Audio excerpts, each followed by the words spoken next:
If there was a book about that, one that was based on evidence and not just bullshit, I would read it.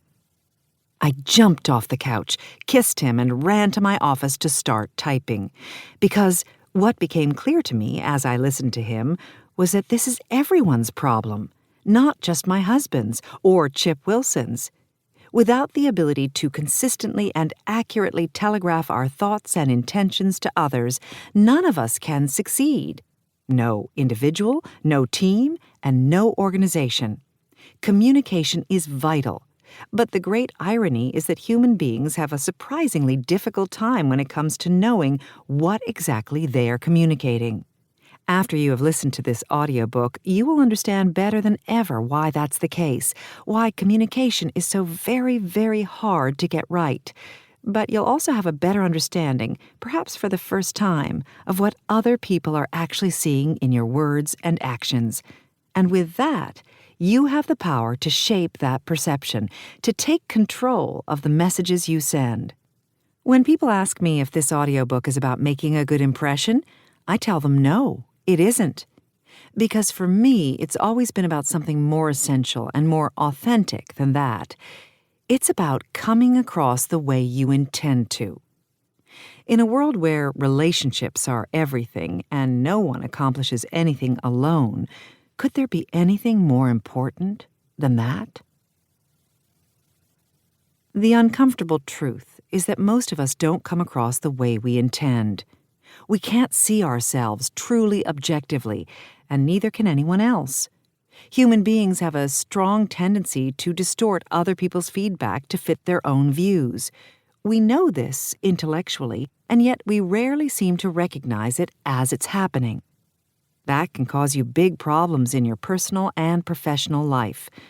People may not trust you, may not like you, or may not even notice you as a result of these errors in perception.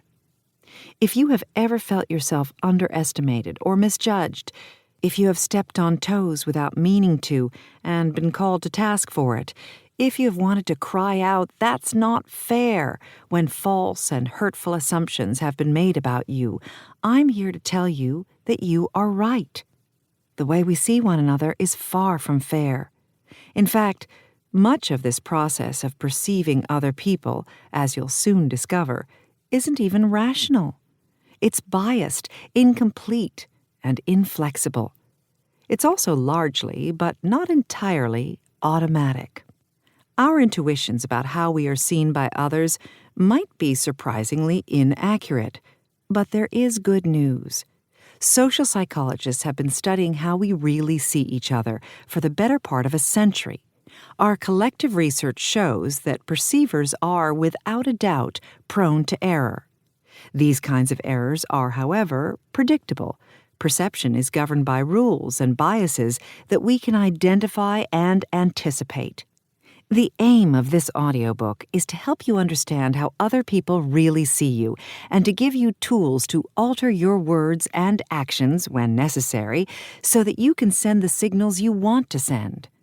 It will describe the persistent errors we all make and how to fix them.